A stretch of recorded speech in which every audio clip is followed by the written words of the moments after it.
Mírenla bien.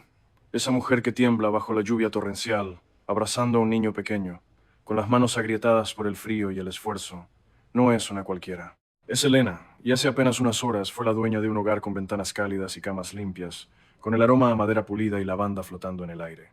Ahora lleva en una bolsa rota las últimas pertenencias que le han permitido conservar. Un viejo diario encuadernado en cuero con páginas ya encoladas por el tiempo, y una medalla de plata manchada por la oxidación, que su esposo Mateo siempre llevó al cuello.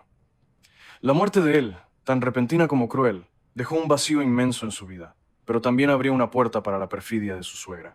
Doña Lucía, matriarca de un imperio textil que se extendía como una sombra por todo el valle, decidió que todo lo que oliera a la memoria de su hijo con esa extranjera debía salir de la mansión. Así, con una sonrisa fría y un brindis con champán, la expulsó a la intemperie. La lluvia cae como una sentencia helada, cada gota un golpe en el alma desnuda de Elena. Nico, su hijo de apenas 6 años, se aprieta contra su costado, un pequeño faro de calor en la tormenta. No llora. Sus ojos, de un azul profundo y herido, miran la distancia con una fijeza demasiado vieja para su inocencia. Detrás de ellos, la mansión se desvanece en la neblina. Doña Lucía y sus hijas se alejan en la limusina climatizada, sus risas distantes apenas audibles sobre el rugido del viento. Han dejado atrás maletas de cartón barato y bolsas de plástico negro, donde han arrojado la ropa fina de Elena, sus joyas, sus recuerdos más íntimos, incluso la identidad que compartió con Mateo, todo lo que no les pareció digno de su linaje. Antes de que el portón de hierro forjado se cerrara con un clang metálico y definitivo, uno de los guardias, con una mirada de lástima apenas disimulada, tiró al lodo un bulto pesado que resonó con el golpe seco de la madera vieja. Era una vieja caja metálica abollada, cuyo contenido se había vuelto ilegible por el óxido, y a su lado, un artilugio de hierro oxidado que parecía un monstruo domesticado. Un aparato para coser, anticuado, con piezas faltantes y un pedal roto. Junto a la caja y la máquina, un saco de arpillera contenía telas desechadas, retazos manchados y recortes de la fábrica de Lucía, materiales que la matriarca consideraba inservibles. Llévense eso, había dicho doña Lucía, su voz que siempre sonaba como porcelana rompiéndose, ahora teñida de un desprecio absoluto. Llévense sus recuerdos baratos, nadie aquí quiere basura. Y la risa de la mansión fue un brindis hacia la ruina de Elena. Arrastrando la caja pesada y el artilugio chirriante, madre e hijo caminaron por la carretera encharcada hasta el pueblo. Largas horas bajo la lluvia, con el frío calando hasta los huesos. Nico no se quejó. Caminó con la concentración de los niños pequeños que han entendido, sin que nadie se los explique, que hay momentos en que el mundo pide silencio. Llevaba el saco de arpillera arrastrándolo con las dos manos, y de cuando en cuando miraba a su madre de reojo para confirmar que seguía allí, que seguía entera. Elena lo confirmaba cada vez con la misma presión de dedos en su hombro. Aquí estoy. Seguimos. Las horas largas de caminata les valieron un techo parcial en una bodega abandonada en las afueras, una lámina agujereada que dejaba pasar hilos de lluvia, 3 paredes que se mantenían en pie por milagro, y un suelo de tierra húmeda y fría. Olía a olvido, a moho, a esperanza muerta. Allí, junto a una botella de vidrio que alguien había olvidado, Elena encontró la primera mentira cómoda que le ofrecía la noche.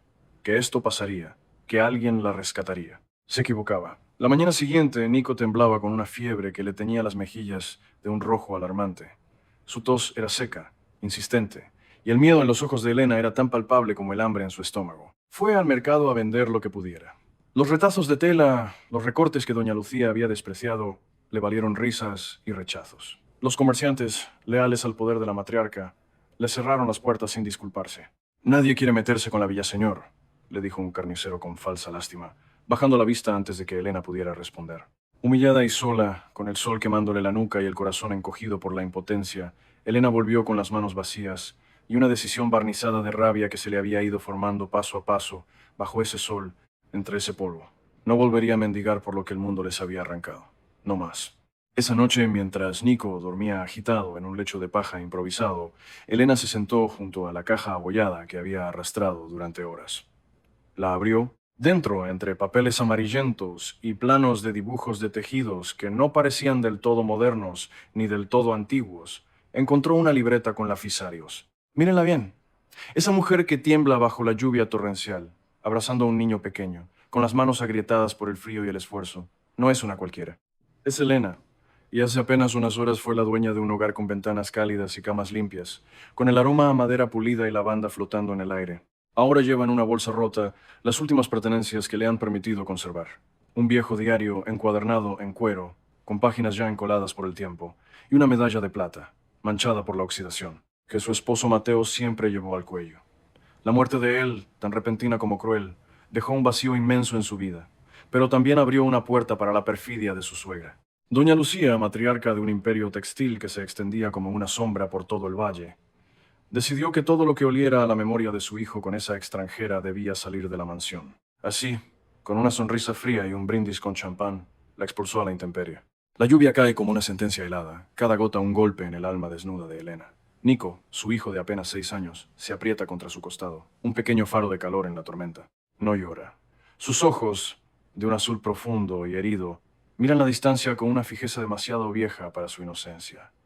Detrás de ellos, la mansión se desvanece en la neblina. Doña Lucía y sus hijas se alejan en la limusina climatizada, sus risas distantes apenas audibles sobre el rugido del viento.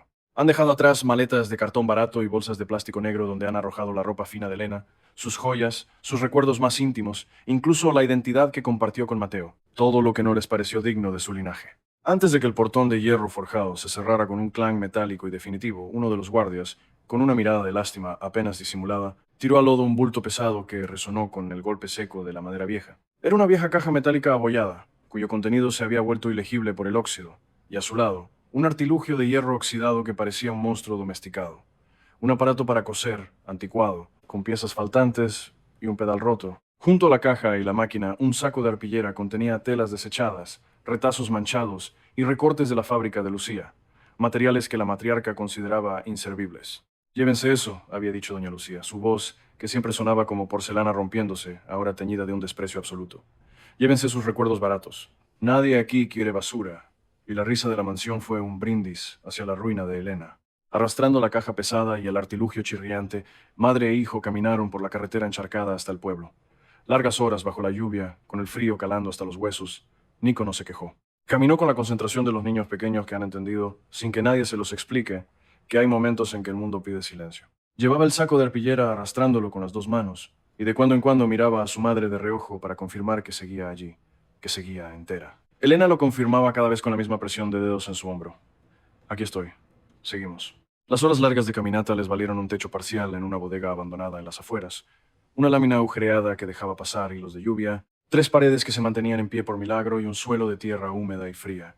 Olía a olvido, a moho, a esperanza muerta. Allí, junto a una botella de vidrio que alguien había olvidado, Elena encontró la primera mentira cómoda que le ofrecía la noche, que esto pasaría, que alguien la rescataría. Se equivocaba. La mañana siguiente, Nico temblaba con una fiebre que le teñía las mejillas de un rojo alarmante. Su tos era seca, insistente, y el miedo en los ojos de Elena era tan palpable como el hambre en su estómago. Fue al mercado a vender lo que pudiera. Los retazos de tela, los recortes que doña Lucía había despreciado, le valieron risas y rechazos. Los comerciantes, leales al poder de la matriarca, le cerraron las puertas sin disculparse. Nadie quiere meterse con la Villaseñor, le dijo un carnicero con falsa lástima, bajando la vista antes de que Elena pudiera responder. Humillada y sola, con el sol quemándole la nuca y el corazón encogido por la impotencia, Elena volvió con las manos vacías y una decisión barnizada de rabia que se le había ido formando paso a paso, bajo ese sol, entre ese polvo. No volvería a mendigar por lo que el mundo les había arrancado, no más. Esa noche, mientras Nico dormía agitado en un lecho de paja improvisado, Elena se sentó junto a la caja abollada que había arrastrado durante horas. La abrió. Dentro, entre papeles amarillentos y planos de dibujos de tejidos que no parecían del todo modernos, ni del todo antiguos, encontró una libreta con la caligrafía firme de una mujer, páginas ásperas, impregnadas de un aroma a cera y hierbas secas. Entre las hojas, envuelto en un trozo de lino descolorido, halló un cilindro de material negro que al tacto parecía una fibra compacta, densa, casi líquida.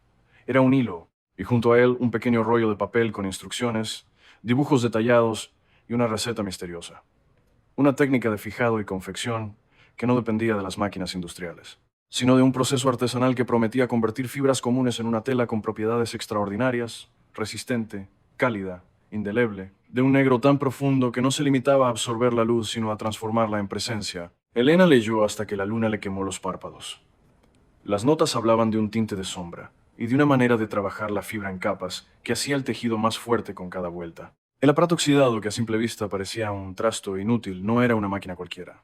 Era un prototipo, parte de un legado olvidado de una antigua casa de modas que, décadas atrás, había intentado crear una tela que envejeciera bien, que contara historias con cada desgaste.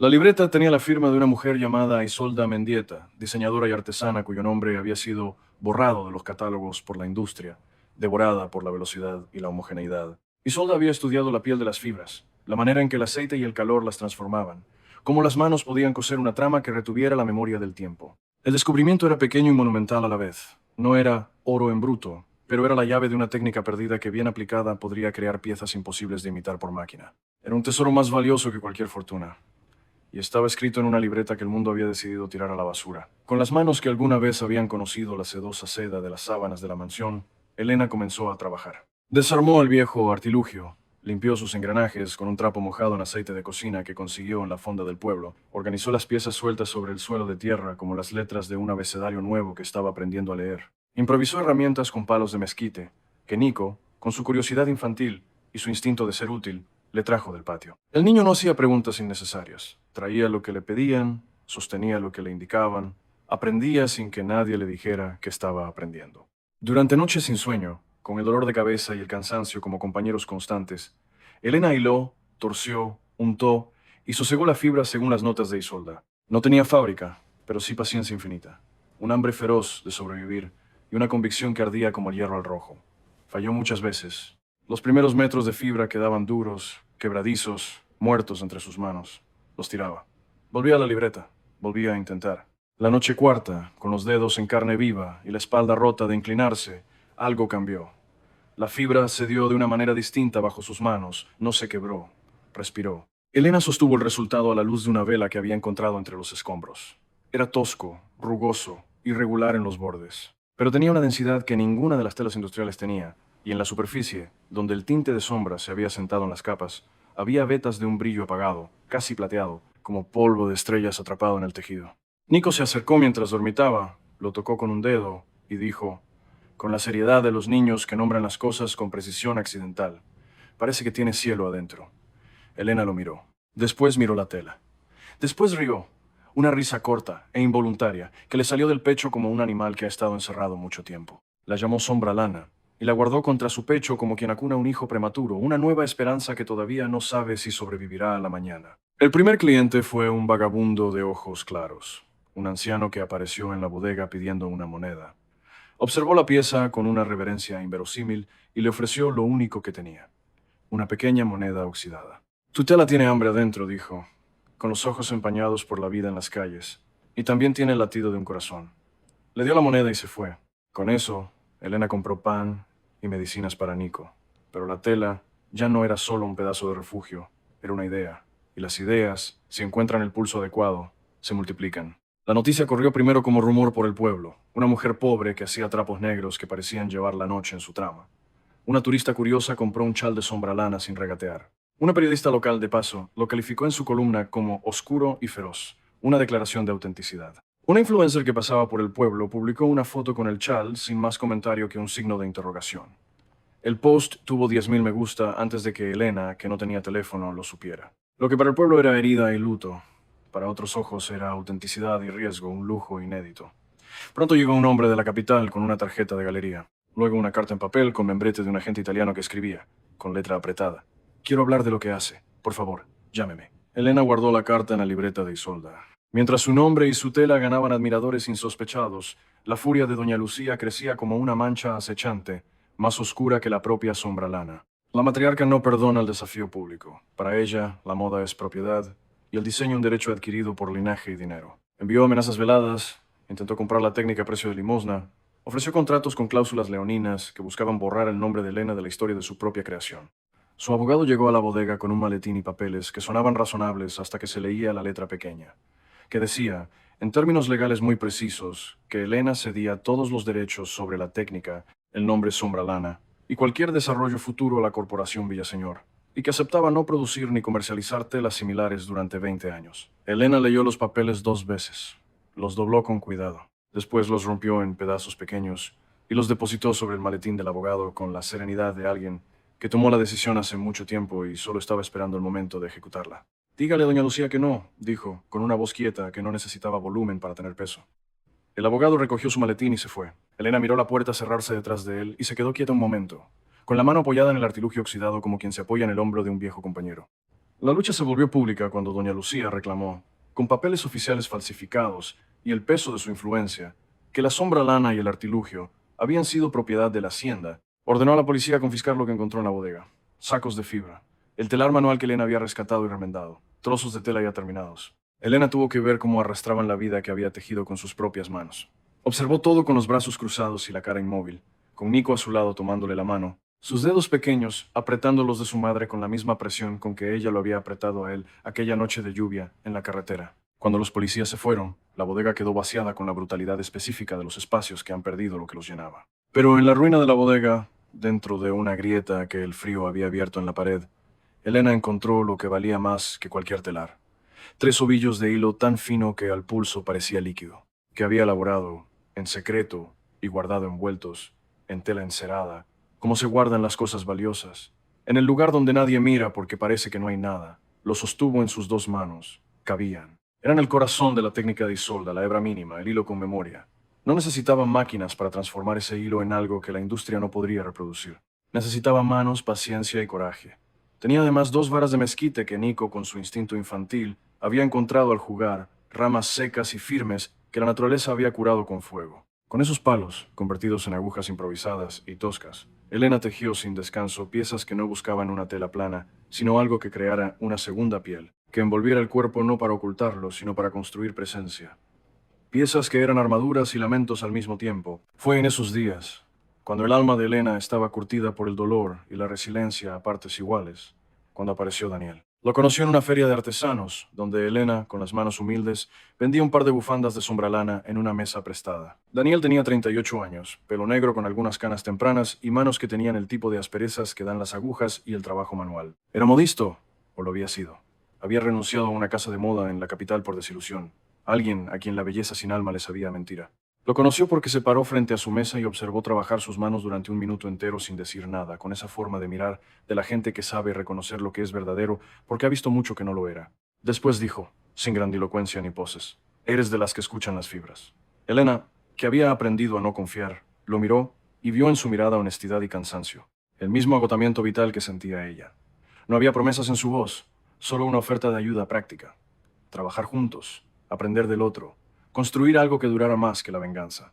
Daniel vino con manos que también habían conocido las costuras difíciles. Era un hombre que había amado de joven y había perdido, y ese dolor le había dado una profundidad inusual. Su ternura no era sentimental, era práctica. Reparó el pedal del artilugio con paciencia infinita para las piezas pequeñas. Trajo una lámpara de gas que iluminó la bodega con luz decente. Trajo aceite de linaza de mejor calidad y un cuaderno nuevo para que Elena llevara sus propias notas. Le preparaba café cuando las manos le dolían, organizaba pedidos, protegía el proceso artesanal de los que querían acelerarlo y vaciarlo de sentido. Entre puntadas y noches en vela, entre el amargo de la derrota y el dulce de un pan compartido, quedó claro que lo que había entre ellos era más que conveniencia. Era compañía en la intemperie. Nico lo evaluó durante los primeros días con la seriedad de un inspector de obras. En el 5.º día, aceptó que Daniel le enseñara a hacer un nudo marinero con un trozo de cordel. En el 7.º le preguntó directamente si sabía contar cuentos. De los que terminan bien cuando la gente hace las cosas con cuidado, respondió Daniel. Nico consideró esto un momento y después asintió, con la solemnidad de quien ha firmado un contrato. Está bien, puedes quedarte. Elena, que escuchaba desde el otro lado del artilugio, bajó la cara sobre su trabajo para que Daniel no viera que estaba intentando no sonreír.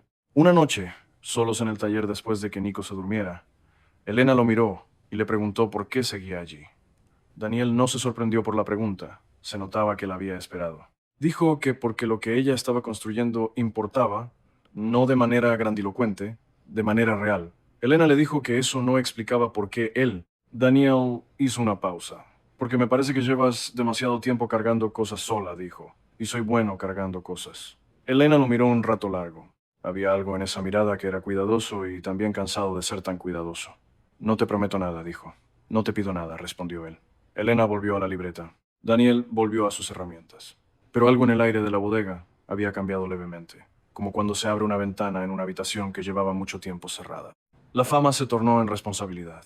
Elena montó un pequeño taller en el pueblo, atrayendo a mujeres que, como ella, habían sido golpeadas por la vida. Algunas habían trabajado en la fábrica de la mansión, otras habían pasado hambre. Todas tenían manos, historia y necesidad. Elena no repartió títulos ni humillaciones. Enseñó la técnica de Isolda con generosidad, pero la transformó con la impronta de cada artesana. permitiendo que cada una llevara su propia memoria a la tela. Carmen, que tenía 45 años y había cosido para los Villaseñor la mitad de su vida, aprendió la capa diagonal en una semana y la mejoró con una variación propia que Elena adoptó sin dudar. Julia llegó desde otro pueblo con 2 hijos y aprendió más rápido que nadie. Marta, que tenía las manos más sabias del grupo, empezó a experimentar con pigmentos naturales que encontraba en el campo, ampliando la paleta más allá del negro original de Isolda. El producto dejó de ser un objeto único y se volvió una comunidad tejida con hilos de dignidad. Un showroom en la capital mostró sus piezas a críticos de moda que al tocarlas no pudieron decir otra cosa que la verdad. Estas prendas no son moda efímera, son objetos con tiempo, con alma. Una casa de moda de Milán quiso una colaboración. Un editor de una revista de Londres pidió un reportaje. Los pedidos crecían, pero Elena no quiso crecer a cualquier precio. Rechazó fábricas que prometían producción masiva sin alma. Construyó en su lugar una red de talleres locales, de proveeduría sostenible y contratos que aseguraban un salario digno a cada mano que trabajaba. El dinero que llegaba no iba a mansiones ni a joyas, iba a salarios de verdad, a medicinas para los hijos de las artesanas, al alquiler de la mujer que casi no podía pagar el suyo. El ascenso no fue lineal. Doña Lucía no se rindió. Intentó demandas, compró prensa, sobornó a proveedores, desató una campaña de desprestigio. Tuvo la tentación de arruinar el nombre de Elena, pero el público ya había visto la historia de su humillación y la compasión se convirtió en capital para la joven artesana. Además, los expertos que una vez alabaron la blancura impecable de la mansión comenzaron a descubrir la falsedad en el imperio de Lucía. Se reveló que muchas de las prendas de su colección llevaban mezclas sintéticas baratas, vendidas como fibras puras. La revelación llegó como una ola que barría lo que alguna vez fue intocable. La caída de la matriarca fue pública, brutal. Su imperio financiero se resquebrajó y, perdida la red de prestigio y clientela, la mansión quedó vacía, embargada. Elena compró la casa en la subasta cuando nadie más quiso tocarla. No lo hizo para vivir como reina, lo hizo para abrir sus puertas. Allí instaló un taller, escuelas para nuevas artesanas y dormitorios para las que venían de lejos. El lugar que fue símbolo de exclusión se transformó en abrigo, en oportunidad. La mansión, ahora transformada, se llamó Casa Isolda. En su patio, donde antes doña Lucía prohibía la entrada a cualquier animal que no fuera de raza pura, pastaban las primeras ovejas que la comunidad había comprado. Animales negros y blancos, iguales en dignidad, sus lanas mezclándose sin jerarquías. Doña Lucía terminó sus días sola, sin lujos, en un asilo, murmurando palabras que ya no atraían a nadie. Elena, que había sentido en su carne la humillación y la necesidad de compasión, no festejó su caída. Aprendió que la justicia que sirve es la que abre puertas, no la que las cierra. Algunos de los que habían servido a Lucía se acercaron en silencio a pedir trabajo. Elena ofreció algunas oportunidades, pero mantuvo la frontera. No confundía la generosidad con la ceguera. En el centro de esa reconstrucción, el hilo de la vida de Elena se entrelazó con el de Daniel de una manera que no tuvo un gesto grandilocuente ni promesas vacías. Su amor fue doméstico, cotidiano. Él le preparaba café cuando las manos le dolían. Ella le sostenía el pulso cuando una pieza se resistía a salir bien. Compartieron silencios, preocupaciones y pequeños festejos.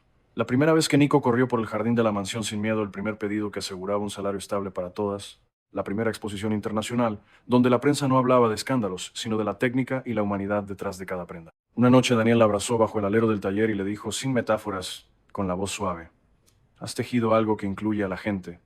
Yo quiero estar en eso, Elena, para siempre». Elena supo entonces que había encontrado un compañero que no la necesitaba como socorro, sino como igual, un amor que no borraba el pasado, sino que lo hacía armadura. Con el tiempo, la empresa de Elena se convirtió en un referente de moda ética y sostenible. No fue por glamour, fue por coherencia. Sus piezas se vendían en boutiques selectas y también en mercados locales, accesibles a todos. La técnica de Isolda, la fijación por sombra, como la llamaron, se convirtió en materia pedagógica.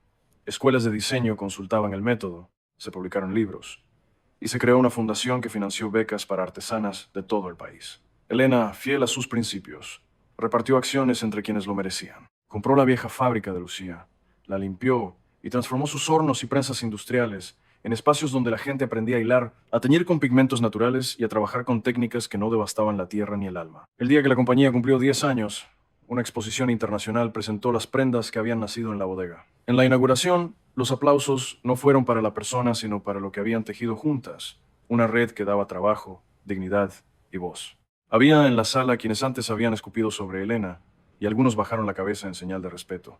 Otros aplaudían con lágrimas, que no solo celebraban la moda, sino la justicia silenciosa. Daniel la miraba desde la primera fila, con los ojos llenos de la misma ternura con la que la conoció. Una ternura que se había profundizado con los años y las batallas. Nico, ya un muchacho alto y fuerte, esperaba en el camerino con una sonrisa que sabía ahogar a orgullo. Al subir al escenario para decir unas palabras, Elena no habló de triunfo personal. Habló de manos que aprenden, de la técnica que encontró en una caja oxidada en el vertedero, de Isolda, la artesana olvidada, y de todas las mujeres que habían convertido la basura en tejidos con historia. Encontré algo en la basura que no era dinero, sino un modo de entender el mundo, dijo. Aprendí que los materiales no son solo objetos, son memoria, que las formas de trabajo definen la dignidad de la gente. Y aprendí, encima de todo, que cuando llega la noche, uno puede escoger qué enciende, la humillación o el orgullo.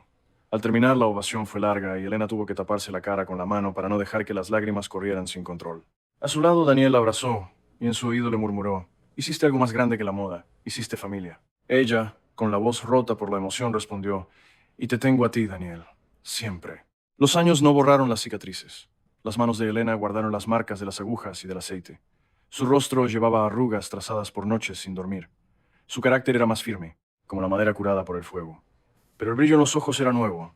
No era la luz del reconocimiento, sino la luminosidad de quien ha transformado el dolor en oficio y el oficio en comunidad. Nico creció con los hilos en las manos, aprendiendo la sabiduría de la tierra, y llegó a ser director creativo de Casa Isolda, enseñando a los chicos más pequeños a reconocer fibras buenas, a respetar la historia que cada hilo llevaba.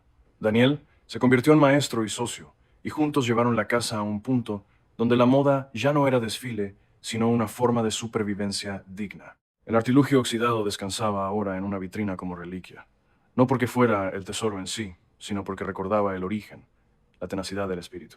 La libreta de Isolda viajó por el mundo en reproducciones facsimilares que escuelas de diseño usaban como texto de estudio, pero el original permanecía en Casa Isolda, sobre la mesa de trabajo de Elena, un poco más gastado, un poco más vívido que cuando lo encontró aquella noche de lluvia en la caja oxidada. El verdadero tesoro fue la técnica encontrada, el hilo fino escondido, la voluntad de no dejar que la humillación definiera el destino. La mujer que una vez tembló bajo la lluvia, abrazando lo poco que le quedaba, se había convertido en la que abría las puertas. El lugar que fue símbolo de exclusión olía ahora a tierra y a lana y a café que se enfría lentamente en tazas que nadie tiene prisa por terminar. En su jardín, las ovejas negras y blancas pastaban sin jerarquías bajo los árboles. En sus talleres, manos de todas las edades tejían con la técnica de una mujer que el mundo había intentado olvidar. Y en la intimidad de su hogar compartido con Daniel, Elena había aprendido el valor del amor que no anula, sino que acompaña. Del amor que crece al calor de la adversidad y se confirma en la cotidianidad. En las manos juntas para la cura de una herida, en las risas con sabor a pan recién hecho. Así, la mujer que la lluvia quiso humillar en el vertedero encontró un tesoro distinto al que otros imaginan en historias fáciles. Un conocimiento enterrado entre desechos que, bien aplicado, creó un imperio de humanidad. Encontró el amor en un compañero que supo estar cuando las luces se apagaban. Encontró la verdad de que el poder no es poseer muchas cosas, sino saber qué hacer con lo poco que te queda. La casa siempre se mantuvo fiel a su origen, anclada en la tierra que la vio renacer, llevando en el nombre la deuda justa con la mujer que nadie recordó. Isolda Mendieta, cuya firma el mundo borró de los catálogos, pero cuya letra firme e inclinada hacia la derecha, impregnada de cera y hierbas secas, encontró al final las manos que supo merecían leerla. Pero las historias que importan no terminan cuando el aplauso se apaga. Siguen en lo que nadie fotografía, en el desayuno frío, en la decisión tomada a medianoche sin testigos, en la persona que uno elige ser cuando ya no queda nadie mirando. Y la historia de Elena todavía tenía mucho que contar. Lo primero que nadie supo, porque Elena nunca lo dijo en público, fue que hubo una noche, exactamente 4 meses después de la confiscación, en que estuvo a punto de rendirse. No de manera dramática, no con lágrimas, ni con gestos teatrales. Fue una noche ordinaria, fría, en que Nico había tenido pesadillas, y ella lo había calmado durante horas. Y cuando el niño por fin volvió a dormirse, Elena se sentó en el suelo de la bodega con la espalda contra la pared, y sintió que el cansancio pesaba más que cualquier cosa que hubiera cargado antes, más que la caja metálica, más que el artilugio, más que el dolor de los primeros días. Pensó en rendirse con la calma específica de los agotados, que no es la calma de los resignados, sino la calma de los que ya no tienen energía ni para la angustia. Pensó en llamar a su hermana en el norte, en pedirle dinero para un billete de autobús, en desaparecer del pueblo con Nico antes de que el nombre Villaseñor los aplastara del todo. No lo hizo. No porque tuviera una revelación ni porque apareciera una señal. Lo que pasó fue más pequeño y más verdadero que eso. Encontró en el fondo de la caja metálica, debajo de los planos de Isolda, que ya había estudiado hasta memorizar, un sobre sellado que no había visto antes. Adentro había una fotografía pequeña, en blanco y negro, de una mujer joven de pie frente a un telar que Elena ya reconocía. El mismo artilugio, joven y brillante, sin óxido todavía. La mujer miraba a la cámara con una expresión que no era orgullo exactamente, sino algo anterior al orgullo, algo más parecido a la concentración de quien está en medio de una obra y sabe que todavía le falta. Al reverso de la foto, con la misma caligrafía de la libreta, cuando dudes, recuerda que la tela no miente, tus manos tampoco. I am. Elena no supo nunca si Isolda escribió esas palabras para sí misma o para quien encontrara la foto después. No importaba, las leyó 3 veces. Guardó la foto en el bolsillo más cercano al pecho. Y siguió. Daniel lo supo semanas más tarde, cuando Elena se lo contó sin dramatismo, como quien narra un hecho meteorológico. Aquella noche estuvo a punto de irse. Daniel no dijo nada durante un momento. Después preguntó qué la había detenido. Elena sacó la fotografía del bolsillo y se la mostró. Daniel la miró durante mucho tiempo. Después la devolvió con el mismo cuidado con que se devuelven las cosas sagradas, y dijo solamente: Isolda también tuvo su noche. Elena lo miró. ¿Cómo lo sabes? Porque lo escribió para alguien que la necesitara. Eso no se escribe si no has estado allí. Hubo entre ellos, en ese momento, una comprensión que no necesitó más palabras. La comprensión de dos personas que han conocido el límite desde adentro, y que saben que el valor no es la ausencia del miedo, sino la capacidad de moverse a pesar de él. Lo que Elena tampoco contó en las entrevistas fue la historia de Rodrigo, el abogado de doña Lucía, que 6 meses después de que ella rompiera los papeles se presentó de nuevo en la bodega, solo esta vez sin maletín y sin traje. Llegó un domingo, con ropa de diario y la mirada de quien ha tenido tiempo de pensar. Le dijo que había renunciado a trabajar para la familia Villaseñor. Le dijo que los papeles de confiscación que había firmado eran irregulares, y que él podía testificar sobre eso si Elena decidía llevar el caso a un tribunal. Elena lo escuchó de pie, en la puerta, con los brazos cruzados, y la misma reserva con que había aprendido a escuchar a los desconocidos, que traían palabras amables después de haber traído daño. Le preguntó por qué. Rodrigo miró el suelo. Porque llevo 20 años haciendo el trabajo sucio de gente que no me cae bien, dijo, y esta fue la primera vez que vi las consecuencias en la cara de alguien. Elena lo miró un momento más. Después se hizo a un lado y lo dejó pasar. Rodrigo se convirtió en el abogado de Casa Isolda. Trabajó durante los primeros 2 años cobrando lo mínimo necesario para vivir. No por penitencia, sino porque entendió que ese era el precio de reconstruir la confianza, y que la confianza no se reclama, se gana. Fue él quien armó el caso legal, que demostró la falsificación de los documentos de confiscación, quien presentó las pruebas ante el tribunal que obligó a la corporación Villaseñor a devolver los materiales y a pagar una compensación. Cuando llegó el cheque de la compensación, Elena lo depositó íntegro en la cuenta de la fundación. Rodrigo la miró hacer eso en silencio. No tienes que hacer eso, dijo. Lo sé, respondió Elena. Por eso lo hago. Hubo también la historia de Carmen, que nadie conocía entera.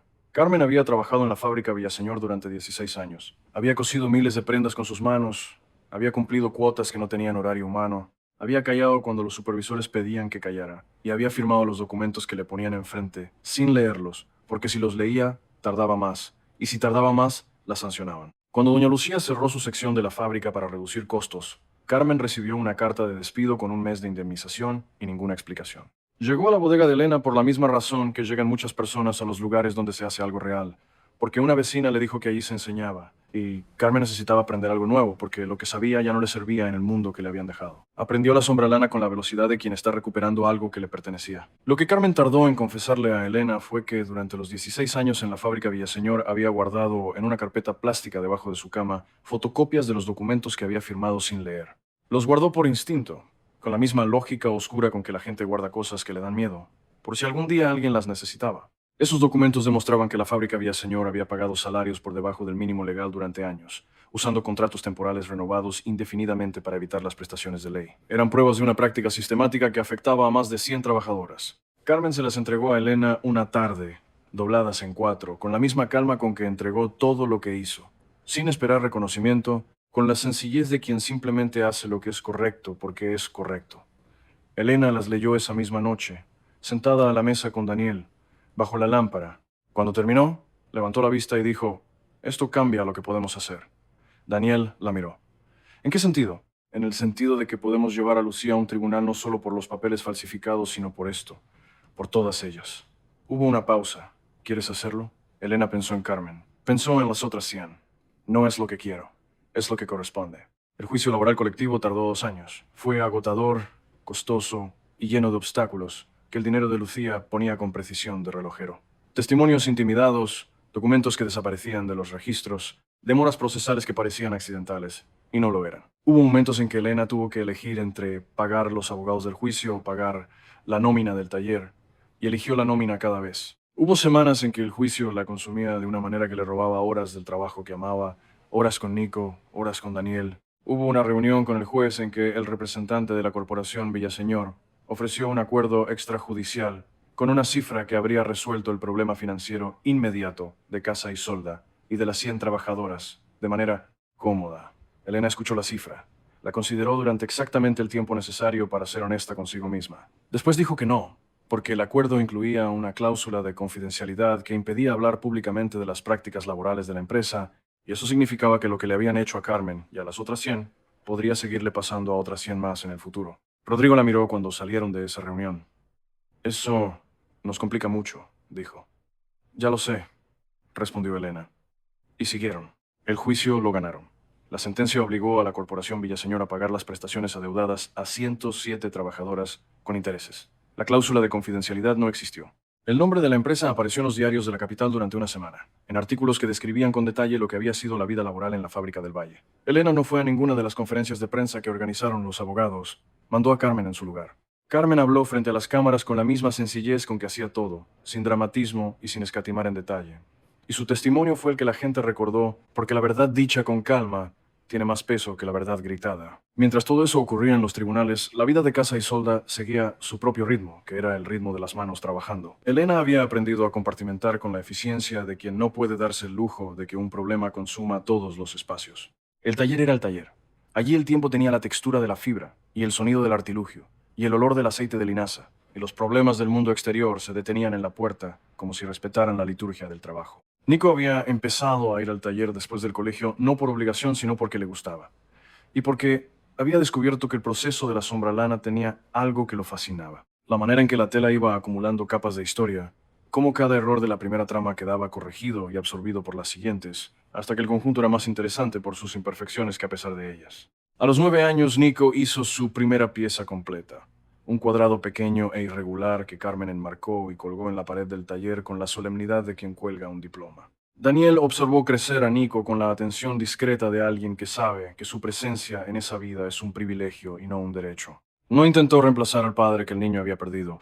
Intentó ser lo que era, un hombre de fiar, que aparecía cuando lo necesitaban, que no prometía lo que no podía cumplir, que enseñaba sin imponer y que sabía cuándo retirarse. Nico, que tenía la inteligencia emocional de los niños criados en la honestidad, lo fue aceptando con la misma lentitud gradual con que se acepta el frío de una noche de invierno que de pronto se vuelve familiar. Sin un momento preciso, sin una declaración, simplemente un día se dio cuenta de que Daniel era parte del paisaje de su vida y que el paisaje era mejor con él. El día que Nico, a los 10 años, lo llamó por primera vez sin pensar Daniel, con ese tono específico que tienen los hijos cuando llaman a los adultos de su casa. Daniel fue al baño del taller y se quedó allí 2 minutos más de lo necesario porque no quería que nadie viera su cara. Fue también en esos años cuando Elena empezó a entender que construir algo que dura requiere un tipo de coraje diferente al que necesitó para sobrevivir. Sobrevivir había exigido fiereza, velocidad, la capacidad de actuar con lo poco que había y no paralizarse por lo que faltaba. Construir algo que dura exigía paciencia de otro orden. La paciencia de ceder sin perder, de escuchar ideas que al principio no entendía, de dejar que otras personas tomaran decisiones sobre cosas que ella había creado con sus propias manos. Hubo una reunión, ya en la mansión convertida en Casa Isolda, en que un consultor externo contratado por los inversores europeos presentó un plan de expansión que multiplicaba la producción por 10 en 3 años. El plan era eficiente, bien argumentado y completamente equivocado. Elena lo escuchó hasta el final con la misma educada atención con que había aprendido a escuchar las cosas que no iba a aceptar. Después dijo con calma: si multiplicamos la producción por 10, necesitamos 10 veces más artesanas formadas en la técnica de Isolda. ¿Cuánto tiempo tarda formar una artesana? El consultor calculó. 6 meses, quizás. 1 año, corrigió Elena. Y eso sí tiene manos hábiles y disposición. ¿Tiene su plan contemplados esos 12 meses por cada artesana? El consultor no los tenía. Entonces su plan no existe todavía, dijo Elena. Cuando lo tenga, con esos meses adentro, volvemos a hablar. Los inversores europeos aprendieron a no enviar planes que no contemplaran las manos. Era la primera lección de Elena para cualquiera que quisiera trabajar con Casa Isolda. Los números sin las manos no son un plan, son una fantasía. La segunda lección era que la calidad no era negociable. Hubo un pedido grande, el más grande que había llegado hasta ese momento, de una cadena de tiendas de lujo que quería 100 piezas en 6 semanas. Era imposible hacerlas bien en ese tiempo con los procesos de la sombra lana. Elena lo dijo. La cadena insistió. Elena propuso 70 piezas en 8 semanas o 100 piezas en 14. La cadena eligió las 70 en 8. Elena aceptó, pero agregó una condición: que cada pieza llevara cosida en el interior una etiqueta pequeña con el nombre de la artesana que la había hecho. La cadena aceptó sin entender del todo por qué Elena insistía en eso. Elena lo sabía, porque cuando una artesana sabe que su nombre va dentro, trabaja diferente. No más rápido necesariamente, pero sí con más conciencia de lo que está haciendo.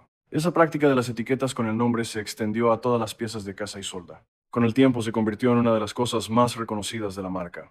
Los clientes buscaban las etiquetas, aprendían los nombres. Algunos escribían cartas a las artesanas que habían hecho sus prendas. Carmen recibió la primera carta. Una mujer de Bruselas que le decía que había comprado su chal en una boutique y que lo usaba cada invierno y que quería que supiera que ese chal la había acompañado el día en que su madre murió y que lo había tenido entre las manos. Durante las horas más difíciles de esa noche porque tenía una textura que se sentía como ser sostenida. Carmen le leyó la carta a Elena en voz alta, sentadas en el taller, y ninguna de las dos habló durante un rato cuando terminó. Después Carmen dobló la carta, la guardó en el bolsillo y dijo, con su sequedad habitual, «Bueno, por eso lo hacemos». Era la frase más exacta que se podía decir. Hubo un año difícil, el séptimo desde que Elena había salido de la mansión bajo la lluvia, en que todo pareció ceder al mismo tiempo. La fundación tuvo una crisis de financiamiento cuando uno de los donantes europeos retiró su apoyo por razones que tenían que ver con una reorganización interna de su empresa y nada que ver con Casa Isolda, pero que de todas formas dejaron un hueco en el presupuesto que afectó las becas de ese año.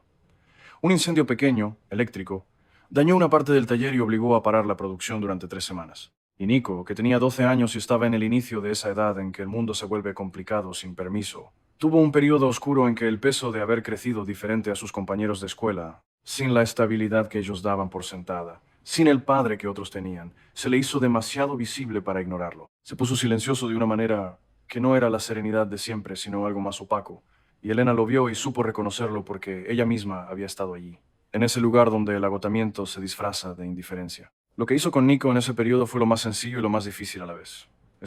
No intentó resolverlo con palabras, ni con explicaciones, ni con la pedagogía de los adultos que quieren enseñar, cuando lo que se necesita es acompañar. Se sentó a su lado en el taller mientras él hacía sus tareas. Le preguntó si quería hablar, y cuando Nico dijo que no, dejó de preguntar. Una tarde, sin decir nada, Nico agarró un ovillo de hilo de la caja y empezó a tejer. Torpemente, sin técnica, solo con las manos, haciendo y deshaciendo el mismo nudo durante una hora. Elena lo observó desde el otro extremo de la mesa. Cuando Nico dejó el ovillo, Elena le preguntó qué había hecho. Nada, dijo Nico. Un nudo que no sirve. Elena lo miró. Los nudos que no sirven son los que más te enseñan. Los que sirven ya los sabías hacer.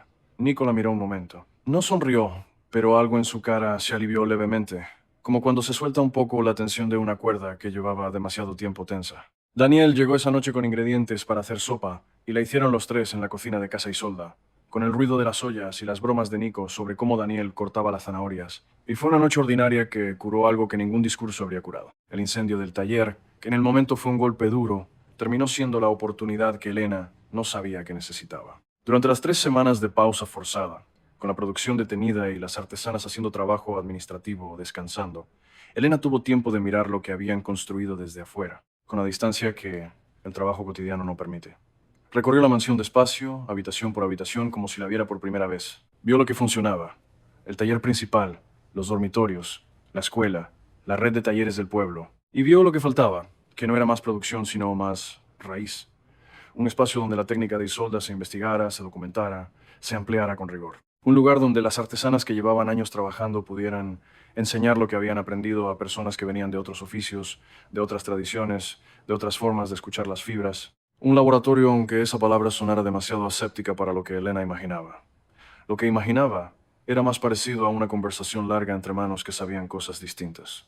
Así nació el Centro Isolda, una sala grande en el ala este de la mansión, con luz del norte, mesas amplias y estantes que guardaban muestras de tela de 50 años, desde los primeros intentos torpes de Elena hasta las últimas piezas de las artesanas más experimentadas. La libreta original de Isolda Mendieta descansaba allí, en una vitrina de cristal, no como reliquia intocable, sino como punto de partida de una conversación que no había terminado. Al lado, en una carpeta abierta, las notas acumuladas de 10 años de trabajo de Elena y sus artesanas, correcciones y descubrimientos, y preguntas sin responder todavía. Encima de la puerta, grabado en madera por las manos de Nico, que a los 13 años había descubierto que la carpintería le hablaba con la misma claridad que los hilos. Las fibras tienen memoria. Las manos también. El centro atrajo a gente que nadie esperaba. Llegó una anciana de 82 años desde un pueblo de la sierra, que había aprendido un proceso de teñido con plantas que su abuela le enseñó y que no había podido transmitir a nadie porque nadie en su familia quería aprender lo que le por eso parecía viejo. Llegó un joven diseñador de la capital que había ganado premios internacionales y que llegó con la soberbia de los que han ganado premios y se fue 3 semanas después con la humildad de los que han aprendido algo que no se aprende en las Sportif, escuelas de diseño. Llegaron dos hermanas de un pueblo del norte que hacían tejidos con técnicas indígenas, que compartían algunas lógicas con la fijación por sombra de Isolda. Cuando Elena las vio trabajar, reconoció en sus manos algo familiar y a la vez desconocido, como una palabra en un idioma que uno habla a medias. Las hermanas se quedaron 6 meses. Lo que produjeron juntas, entre la técnica de Isolda y la tradición de ellas, fue una nueva línea de piezas que no pertenecía a ninguna categoría existente y que los críticos de moda, desconcertados y fascinados, describieron como arqueología del futuro. Fue a través del centro que Elena encontró por fin la historia completa de Isolda Mendieta. La encontró de la manera en que se encuentran las cosas importantes, sin buscarlas directamente, de reojo, cuando uno está buscando otra cosa. Una investigadora de una universidad llegó al centro para estudiar el proceso de la sombra lana como parte de un proyecto sobre técnicas artesanales perdidas. Revisó los archivos, leyó las notas, examinó la libreta original bajo una lupa, y un día en mitad de esa revisión levantó la vista y le dijo a Elena: ¿sabe que hay una caja de archivos de Isolda Mendieta en el Archivo Nacional de Diseño? Los donó un sobrino suyo hace años. Nadie los ha revisado. Elena fue a la capital. Revisó la caja ella sola, sentada en una sala silenciosa del archivo, con guantes de algodón y la concentración de quien lee una carta que ha esperado décadas. La caja contenía lo que quedaba de la vida profesional de Isolda: bocetos, correspondencia con casas de moda que la rechazaron, cartas de una pareja que la apoyó durante años y que murió antes de ver su trabajo reconocido, facturas de los materiales que compró con su propio dinero para seguir investigando cuando ya nadie la financiaba, y al fondo de la caja, doblado en cuatro, un artículo de periódico de 1978 que anunciaba el cierre de la pequeña casa de modas donde Isolda había trabajado, con una nota al margen escrita con la misma caligrafía de la libreta. El trabajo no desaparece, solo espera. Elena copió esa frase en su cuaderno. La copió despacio, letra por letra, con la misma caligrafía inclinada de Isolda, como si al reproducirla estableciera entre ellas un lazo que el tiempo no había podido romper. Después cerró la caja, se puso de pie y agradeció al archivero. En el autobús de vuelta al pueblo, con el cuaderno en el regazo y la ciudad pasando por la ventana, Elena pensó en todas las mujeres que habían tenido el trabajo necesario y el momento equivocado, cuyas manos habían creado cosas que el mundo no estaba listo para ver. Pensó que la deuda con ellas no se pagaba con exposiciones ni con artículos académicos, aunque esas cosas también importaban. Se pagaba haciendo lo que ellas habían hecho, el trabajo, con cuidado, sin esperar el reconocimiento antes de que llegara. La Fundación lanzó un programa de recuperación de técnicas artesanales perdidas, financiado en parte por los ingresos de Casa Isolda y en parte por una beca universitaria que la investigadora ayudó a gestionar. El programa llevó el nombre de Isolda Mendieta. Su misión era sencilla en el enunciado y complicada en la práctica: encontrar a las personas que guardaban conocimientos que el mundo había decidido no necesitar, documentar esos conocimientos con el rigor que merecían y crear condiciones para que pudieran seguir existiendo. En los primeros 3 años, el programa trabajó con 27 artesanas y artesanos de 12 regiones distintas. Lo que produjeron en ese tiempo no fue una colección ni una tendencia, sino algo más parecido a un archivo vivo, conocimiento que respiraba, que se transformaba al entrar en contacto con otras manos, que crecía sin perder su origen. Nico llegó a los 15 años con una claridad sobre lo que quería que desconcertó a Elena por lo temprano. Le dijo que quería estudiar diseño, pero no en las escuelas que él conocía, donde le parecía que enseñaban a hacer cosas bonitas para gente que ya tenía todo. Quería estudiar diseño para entender cómo los objetos afectan la vida de la gente que los usa, especialmente la gente que no tiene muchas opciones para elegir qué usa. Elena lo escuchó con cuidado. Le preguntó de dónde venía esa idea. Nico pensó un momento. Del taller, dijo. Cuando las señoras traen a sus hijos al taller porque no tienen con quién dejarlos, y los niños se sientan en el rincón y a veces los dejamos tocar la tela, se ve que los niños se calman, como si la textura les dijera algo que las palabras no pueden decirles. Elena lo miró. Tenía 15 años y ya veía lo que muchos diseñadores tardaban una carrera entera en ver. ¿Y qué te dice eso? Que los objetos que hacemos bien son también para ellos, no solo para los que pueden pagar mucho. Daniel escuchó esa conversación desde el umbral, sin que ninguno de los dos lo viera. Después se fue al taller y estuvo trabajando en silencio durante 1 hora, con una expresión que las artesanas habían aprendido a reconocer.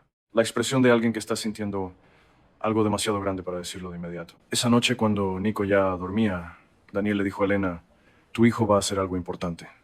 Elena lo miró. Ya lo hace, dijo. Daniel asintió. Sí, pero lo que viene va a ser más grande. No hablaron de qué era ese algo más grande, porque no lo sabían y no hacía falta saber. Bastaba consentirlo, con la misma certeza con que se siente que una tela que está saliendo bien en las manos va a ser lo que tiene que ser. Hubo una conversación entre Elena y Daniel que llegó tarde, cuando llevaban ya 5 años viviendo la misma vida, y que fue necesaria precisamente porque llegó tarde. Fue una noche en que Elena estaba más cansada de lo habitual, y Daniel llegó al taller a buscarla a medianoche y la encontró todavía trabajando con esa concentración total que a veces se le iba de las manos y se convertía en no saber. Parar. Le dijo que era medianoche. Elena dijo que ya sabía. Daniel dijo que Nico llevaba 3 horas durmiendo solo en la casa. Elena soltó el trabajo, se levantó, se fue con él. Pero en el camino, en la oscuridad del jardín, se detuvo y dijo algo que había estado guardando durante tiempo. A veces siento que el trabajo me come, que si dejo de trabajar dejo de existir. Daniel lo miró. No lo dijo como queja ni como reproche. Lo dijo como quien nombra algo que hay que nombrar para poder tratarlo. Daniel se quedó quieto un momento.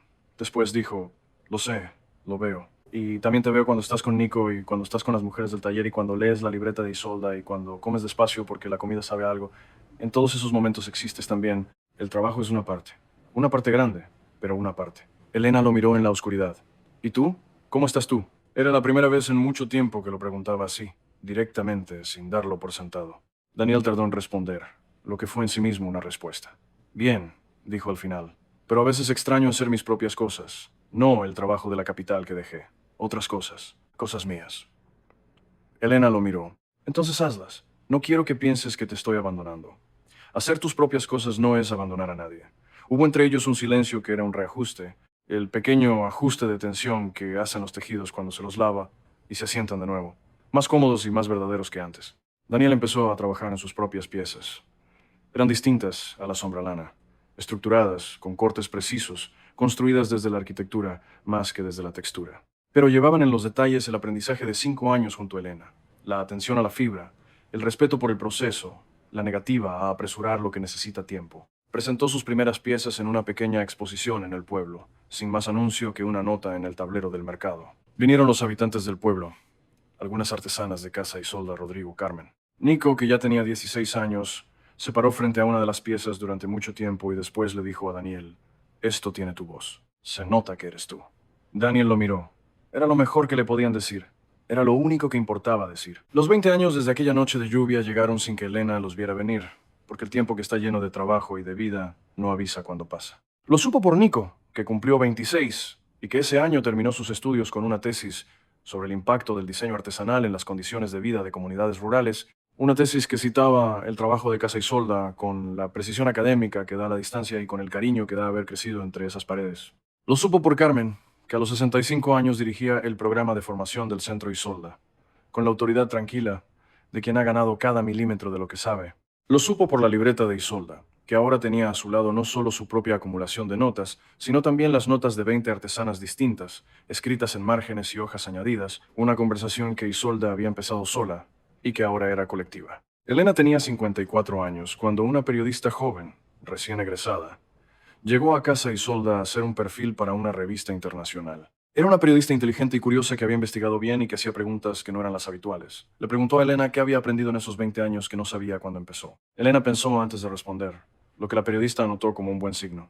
Que el lujo verdadero no tiene que ver con el precio, dijo al final, sino con el tiempo que alguien le dedicó. Una pieza que se hizo despacio, con atención, con las manos de alguien que estaba presente en lo que hacía, tiene algo que ninguna máquina puede fabricar, que es la presencia de esa persona adentro. Cuando eso llega a las manos del que lo recibe, aunque no lo sepa nombrarlo, lo siente. La periodista escribió eso. Después preguntó, ¿y qué ha aprendido sobre usted misma? Elena tardó más en esta respuesta, que soy más resistente de lo que pensaba, y que la resistencia no es una virtud solitaria. La resistencia siempre la aprendí de alguien, de Isolda, de Nico, de las mujeres del taller, de Daniel. Nadie resiste solo. Lo que llamamos fortaleza individual casi siempre es fortaleza prestada de los que estuvieron cuando más se necesitaba. La periodista publicó el perfil. Tuvo mucha circulación. Elena recibió mensajes durante semanas de personas de países que nunca había visitado que decían variantes de lo mismo, que esa frase sobre la resistencia prestada los había tocado en un lugar que no esperaban. Elena leyó cada mensaje. No pudo responder a todos, pero los leyó. Lo leyó con la misma atención con que había leído la libreta de Isolda aquella noche de lluvia, porque sabía que a veces el mundo te habla en voz baja y que si uno no escucha se pierde algo importante. El jardín de Casa Isolda en otoño tenía un color que Elena había aprendido a amar con la profundidad de las cosas que uno no eligió pero que se volvieron propias. Los árboles que había mandado plantar el primer año, cuando la mansión era todavía un cascarón lleno de polvo y de la memoria de Lucía, habían crecido hasta dar sombra generosa en verano, y esa estructura desnuda en otoño que hace que la luz atraviese de una manera particular, cálida y sin intermediarios. Las ovejas negras y blancas habían tenido crías, y las crías habían tenido crías. Y la pequeña manada que pastaba en el prado era ahora un número que nadie había contado con exactitud porque no hacía falta. Bastaba con saber que estaban ahí con su lana mezclada, con su indiferencia serena a las categorías que los humanos inventan para separar lo que no necesita estar separado. Fue una tarde de ese otoño cuando Nico llegó con una noticia que trajo con la sencillez de los que han aprendido a entregar las cosas importantes sin envoltorio. Le dijo a Elena que le habían ofrecido dirigir un proyecto en una ciudad del norte, un proyecto de diseño comunitario que trabajaba con jóvenes de barrios marginados, enseñándoles a hacer cosas con las manos, como forma de construir identidad y opciones. Era lo que había querido hacer. Le pedía permiso no como hijo que necesita autorización, sino como persona que quiere que la gente que quiere sepa lo que está a punto de hacer. Elena lo miró. Sintió el peso familiar de todas las cosas que no se dicen cuando son demasiado grandes para caber en palabras. Después lo abrazó, fuerte, con la cara enterrada en su hombro que ya era más alto que el suyo, con la misma intensidad con que lo había abrazado aquella noche de lluvia cuando era pequeño y el mundo se había vuelto demasiado grande para los dos. Ve, dijo. Ve y haz lo que sabes hacer. Nico la abrazó de vuelta. Vuelvo los fines de semana. No tienes que volver los fines de semana.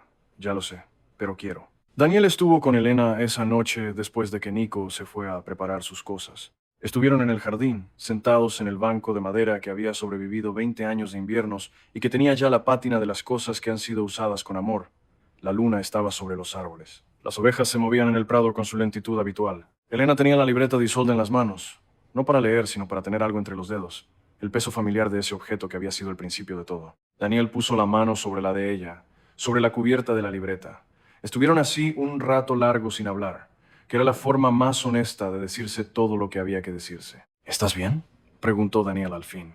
Elena pensó en la pregunta con el cuidado que se merece una pregunta hecha con sinceridad. Sí, dijo. Estoy bien de una manera que tardé mucho en aprender que es estar bien con lo que es, no con lo que uno imaginó que iba a ser. Daniel la miró. ¿Y qué imaginaste que iba a ser? Elena sonrió, despacio, con la sonrisa de quien recuerda algo que ya no duele. Imaginé que iba a ser más fácil, que llega un punto en que deja de costar. Daniel asintió. Y no llega a ese punto. Pero uno aprende a cargar de manera distinta. Con las manos más hábiles, quizás. Con mejores compañeros, definitivamente. Daniel la miró con la misma ternura de siempre, que en 20 años no había menguado, sino que se había hecho más densa, más cierta, como la sombra lana después de la tercera capa. Yo quiero seguir siendo uno de sus compañeros, dijo, hasta donde llegue. Elena lo miró. Hasta donde llegue, repitió. Y era suficiente. Era, en realidad, todo. El mundo siguió girando con su indiferencia habitual a las historias individuales. Hubo crisis económicas que afectaron los pedidos internacionales durante 2 años y que obligaron a ajustar y a reinventar. Hubo una sequía que afectó la cría de ovejas y que los llevó a buscar nuevos proveedores de fibra en regiones que no habían explorado y que terminaron abriendo colaboraciones que no habrían ocurrido de otra manera. Hubo una generación nueva de artesanas que llegó al taller sin haber conocido la historia de Elena bajo la lluvia, que solo conocían Casa Isolda como un lugar donde se trabajaba bien y se ganaba un salario justo, y que tenían sus propias historias de dónde venían y qué necesitaban. Historias que Elena escuchaba con la misma atención con que había querido que alguien la escuchara a ella 20 años antes. Hubo pérdidas. Carmen murió a los 72, de lo que muere la gente que ha vivido mucho y bien. Y su ausencia dejó en el taller un silencio específico que nadie intentó llenar porque no se llena. Se aprende a vivir con él. La etiqueta de la última pieza que Carmen hizo descansaba en la vitrina junto al artilugio oxidado, enmarcada. Y hubo también los días ordinarios que son los que hacen que todo lo demás tenga sentido. El desayuno con Daniel cuando los dos amanecían de buen humor, y la cocina olía a pan y a café, y el jardín amanecía con rocío. Las tardes en que Nico volvió del norte y traía historias de sus estudiantes que hacían reír a todos. Las noches en que Elena se sentaba con la libreta de Isolda, no para leer, sino para sentir el peso de ese objeto entre las manos y saber que el hilo que conectaba a aquella mujer de 1971 con este momento era real, era continuo, y que ella era parte de él. Los días ordinarios que parecen no ocurrir y que son en realidad lo que uno ha construido. La vida que no se fotografía, pero que se vive con toda la carne. La mujer que tembló bajo la lluvia con un niño pequeño y una bolsa rota, llegó a una edad en que el cuerpo guarda los años con honestidad. Manos con las marcas de décadas de trabajo, espalda que protesta cuando el frío llega sin aviso, ojos que necesitan más luz que antes para leer la letra pequeña de la libreta de Isolda. Pero también llegó a esa edad con algo que no se compra ni se hereda.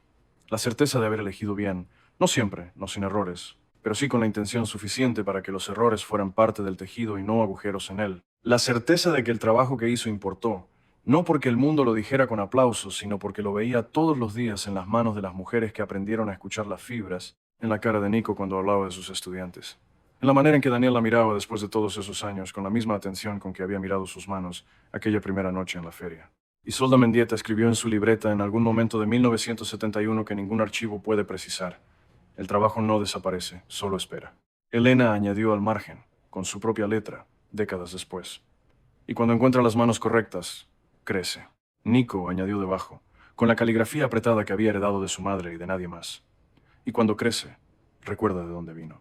La libreta seguía abierta en esa página, en el centro Isolda, disponible para quien llegara a aprender.